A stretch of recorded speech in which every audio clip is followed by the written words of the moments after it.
Abang macam ni lah. Abang jangan risau. Kalau abang tak ada duit, Eton ada duit, Eton pinjamkan kat abang. Maksudnya Eton melamar abang? Boleh juga.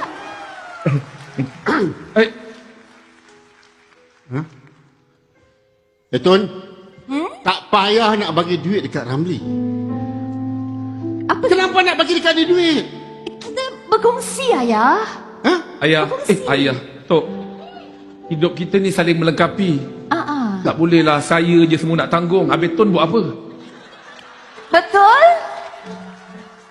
Aku tak nak anak aku hidup susah. Sekarang ni, aku nak bagi hang peluang. Hang keluar pada kampung ni, cari kerja lain. Dan bawa balik duit banyak-banyak. Aku bagi hang tempoh selama 3 bulan.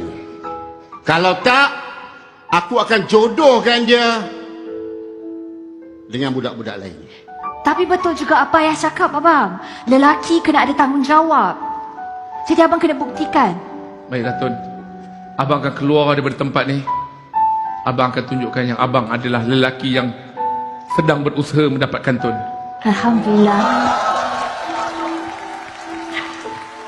Ingat pesan ayah. Jangan nak bagi duit dekat dia. Biar dia usaha sendiri. Okey, ayah. Ayah nak makan? Tak perlu.